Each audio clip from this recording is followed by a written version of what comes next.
네, 구독자 시청자 여러분 반갑습니다. 박 작가입니다. 네, 또 새로운 한 주가 시작되었습니다. 여러분들 또 힘차게 한 주 시작하시고요.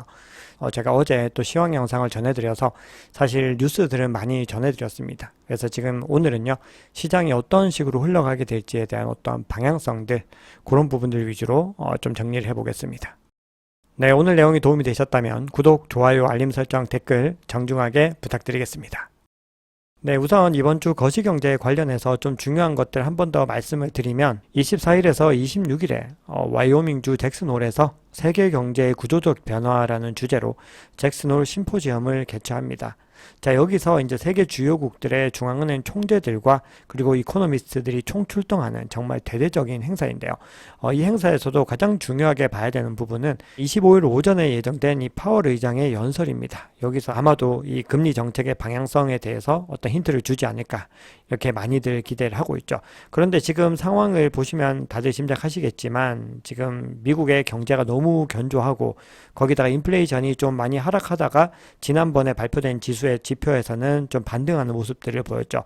그래서 시장에서는 긴축 종식에 대한 기대감을 가지고 있지만 연준은 계속해서 매파적인 신호를 보내고 있습니다. 자, 그래서 이번 연설이 중요한 건데요. 우선 시장의 예측은 파월 의장이 지나치게 강경한 발언을 내놓지는 않을 것으로 보고 있긴 합니다. 자, 그렇지만은 금리 인상과 관련한 어떤 단서들을 주는 데 집중을 하겠죠. 그런데 앞으로 오랫동안 고금리를 유지해야 한다는 점은 분명히 강조할 가능성이 높습니다. 그렇기 때문에 시장의 유동성이 고갈된 이 상황들을 반등시키기에 상당히 좀 어려움이 있을 것으로 예상이 되는 거죠.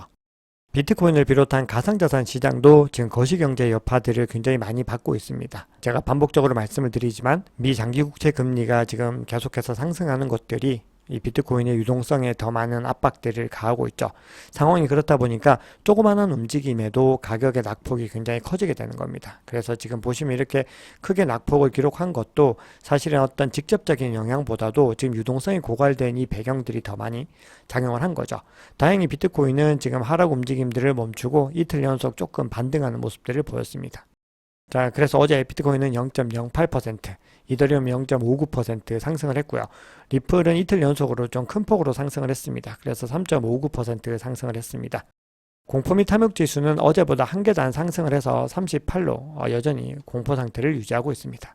자, 그러면 CBD 차트 보겠습니다. 네, CBD 차트가 여전히 지금 굉장히 좀 황폐한 모습들을 보이고 있는데요. 파이어 차트를 먼저 보시면은 큰 변동은 없습니다. 25K 부근부터 해서 그 상단으로 매수벽이 형성이 되어 있습니다. 강력하진 않지만 어쨌든 단기적인 지지 구간으로 작용을 하고 있고요. 지금 보시면 이 구간에 지금 26K 가격이 머물고 있는 구간에도 매도벽이 형성이 되고 있습니다. 그래서 지금 저항 구간으로 작용할 가능성이 높고요. 그리고 지금 위 상단 30K 상단에서 이제 조금 더 강력하게 매도벽들이 나타나고 있습니다. 그래서 여기서 조금만 더 힘을 내면은 28K, 29K까지 갈 수 있는 여력들은 있는데 지금 계속해서 고래들이 수익을 최대화하기 위해서 눈치 싸움을 벌이고 있는 거죠. 자, 그러면 고래들의 움직임을 좀 보겠습니다. 가장 큰 규모의 갈색 고래는요, 물량들을 다 던져내고 여기서 소폭 이제 진입을 했습니다. 매입을 했는데 지금 계속해서 다시 홀딩을 하면서 시장을 관망하고 있습니다. 같은 구간 동안에 이 보라색 고래와 이 빨간색 고래 같은 경우는 물량이 많지는 않지만 계속해서 꾸준히 매입하는 모습들을 보이고 있습니다. 그래서 지금 시장의 가격이 계속해서 유지되는데 기여를 하고 있죠. 자, 녹색 고래 같은 경우는 이 갈색 고래가 홀딩하는 이 시점부터 해서 조금씩 지금 시장에 진입을 하고 있습니다. 그리고 주황색 고래는 이 구간부터 계속해서 매물을 던져내다가 지금 약간씩 진입의 어떤 타이밍을 엿보고 있죠. 자, 그러니까 지금 가격대가 사실 네트워크 가치 대비로는 저평가 구간 중에 지금 들어가 있습니다. 그러다 보니까 이 고래들이 언제 들어갈지에 대해서 여러 타이밍들을 재고 있는데요. 지금 상황들은 매일매일 시황을 통해서 공유 드리도록 하겠습니다. 자, 재밌는 자료가 있어서 가지고 와 봤는데요. 최근에 하루 사이에 10% 가까이 하락을 했었죠. 근데 우리가 느끼기에는 굉장히 큰 하락이었고 실제로도 굉장히 큰 하락이 맞습니다. 그런데 우리가 비트코인의 전체 역사를 두고 봤을 때는 200번째로 아주 좋지 못한 날이었다, 이런 해석이 나왔습니다. 이거는 실제 가격 데이터를 집계한 결과인데요. 그러니까 200번째로 가격의 하락폭이 컸다는 거죠. 그러니까 앞서 199번의 더 큰 가격 하락이 존재했다라는 겁니다. 자, 그럼 온체인 지표를 통해서 시장의 상황을 조금 더 보고 나서 이제 가격의 추이들과 주요 뉴스들을 볼 텐데요. 지금 비트코인의 쇼텀 홀더들의 리얼라이즈드 프라이스, 그리고 실현 가격과 MVRV를 이제 본 겁니다. 자, 이 자주색 선이 리얼라이즈드 프라이스고요. 이 밑에 이 표가 바로 MVRV인데요.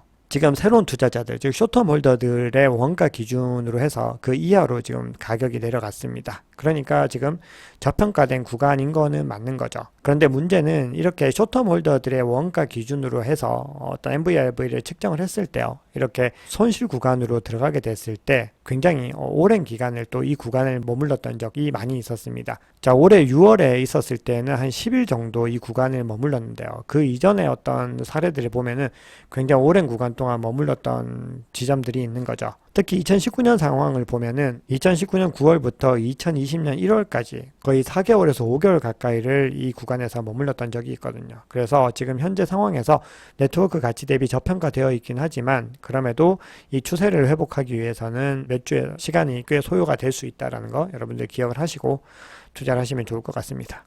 자, 그런데 우리는 이 지점을 좀 고민을 해봐야 됩니다. 과연 단기적인 변동성은 존재할 수 있겠지만 비트코인의 펀더멘탈에 문제가 생겼을까? 자, 제가 앞서 말씀드렸지만 비트코인의 가격이 지금 네트워크 대비로 굉장히 저평가된 구간, 지금 0보다 이하에 들어가 있다고 말씀을 드렸습니다. 그래서 지금 분명히 구간 자체로는 가격이 저평가되어 있는 게 맞는데 여기서 결국은 더 떨어질 것인지 바로 상승을 하게 될 것인지 그 문제가 중요한 거죠. 근데 그 가능성은 둘 다 열려 있는데 만약에 하락하게 됐을 때는 우리가 어디까지를 봐야 될지 그 부분들을 좀 말씀을 드려보겠습니다. 자, 우선 펀더멘탈을 조금 더 보겠습니다. 지금 보시면 해시레이트인데요. 지금 해시레이트는 계속해서 가격의 어떤 등락과 상관없이 이렇게 가격이 크게 하락한 구간에서도 계속해서 상승 추세를 이어가고 있습니다. 그리고 비트코인을 0.1개 이상 보유하고 있는 이 주소 수가 계속해서 지금 증가해서 올타임 하이를 거의 매번 경신하고 있는 걸 볼 수가 있죠. 그러니까 누군가는 뭐 대량으로 매도했다는 소식이 나오지만 계속해서 꾸준히 비트코인을 모으고 있는 움직임들이 이어지고 있다는 거죠. 자, 1시간에서 24시간의 수명 동안에 사용된 이 출력수를 나타내는 온체인 지표가 있는데요. 이 지표는 비트코인 시장의 활동성을 나타내는 지표입니다. 그래서 상승한다라고 하는 거는 시장의 활동성이 계속해서 증가하고 있다라는 의미죠. 지금 보시면은 꾸준히 지금 증가하고 있습니다. 이 지점부터.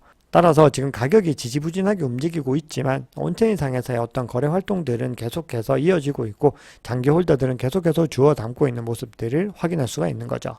자, 그럼 알트코인의 상황도 조금 보면요. 지금 리플을 한번 보면은 리플 네트워크가 약간의 회복 조짐을 보이기 시작을 했는데 가격이 이틀 연속으로 상승을 했죠. 자, 그런데 이 리플 같은 경우는 10밀리언 달러에서 1빌리언 달러의 이 XRP를 보유하고 있는 주소가 221개가 존재하고 있거든요. 굉장히 많습니다. 자, 근데 이 고래들이요. 지금 87억 1천만 달러 상당. 총 161억 3천만 개의 토큰을 보유하고 있습니다. 그래서 지금 굉장히 가격의 흐름이 올라가고 있는 상황에서 보시면 토큰 보유량이 갑자기 급등하는 모습을 볼 수가 있습니다. 자, 그러면서 이틀 연속으로 지금 가격이 상승하는 모습들을 보이고 있어요. 결론적으로 말씀을 드리면 이거는 크립토 퀀트에서 가지고 온 자료인데요. 최근에 비트코인 하락에 불안해할 이유가 크지 않다라는 겁니다. 그러니까 장기적인 어떤 펀더멘탈 상에서는 큰 변화가 없다는 거죠. 그리고 지금 가격적으로 봐도 지금 가격이 리얼라이즈 프라이스 위에 있는지 아래에 있는지가 중요한데 아직까지도 계속 상단에서 꽤 거리를 두고 위치를 하고 있는 걸 볼 수 있죠.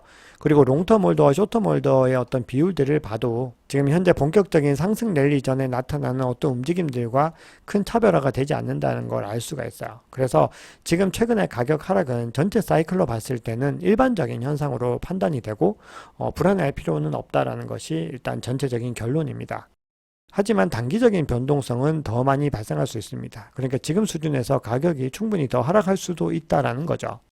자, 지금 아까 전에 이제 보여드렸던 것 중에서 지금 리얼라이즈드 프라이스보다 더 위에 있다라고 말씀을 드렸습니다. 요 주황색 선이거든요.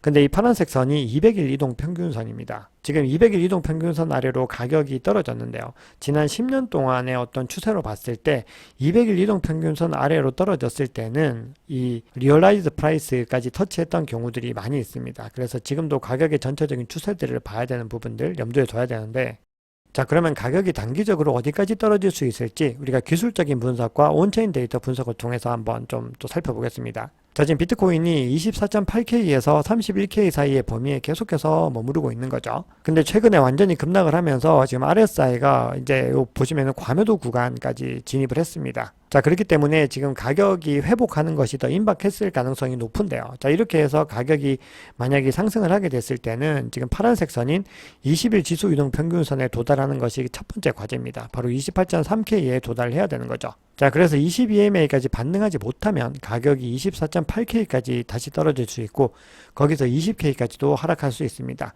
만약에 이 구간을 돌파를 해서 상승세가 이어지게 되면은 30K와 31K까지도 밀어붙일 수 있는 그런 상황에 놓여 있죠.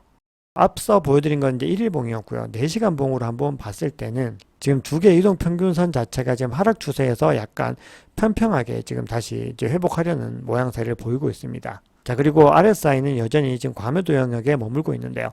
자, 시나리오는 동일합니다. 지금 22MA 이제 파란색 선을 빨리 회복을 해야 됩니다. 이 구간이 지금은 저항 구간으로 작용을 하는데 뚫고 올라가느냐 아니면 올라가지 못하느냐가 단기적으로는 중요한 관건이 되는데 만약에 돌파하지 못하면 25.1K에서 24.8K까지 하락할 수 있는 겁니다. 만약에 22MA를 이제 돌파하고 종가를 형성하게 되면은 이제 하락세보다는 이제 상승세가 더 강세를 보이고 있다는 거거든요. 그렇게 됐을 때는 50% 피보나치 되돌림 수준인 27.2K까지 도달할 수 있고, 그 다음에 이제 61.8% 수준인 27.68까지도 단기간에 도달할 수 있다. 이렇게 이야기를 하고 있습니다. 자, 그럼 온체인 볼륨상으로 중요한 또 지지 구간을 알아보겠습니다. 지금 가격이 26K 정도 부근에 머물고 있죠. 근데 과거에 고래들의 매수량이 집중된 지점이 바로 이제 지지선으로 작용할 가능성이 높은 거죠. 그래서 지금 보시면 23.2K와 21K 부근에서 굉장히 많은 물량들이 지금 매입이 됐다는 걸 알 수가 있어요. 그래서 만약에 가격이 더 하락하면은 이 구간까지 내려갈 수 있다는 거죠. 그리고 만약 이 구간까지 무너지면 19.2K 그리고 16.6K까지도 가능한데 이 구간에선 특히 강력한 지지 구간으로 작용할 수가 있습니다.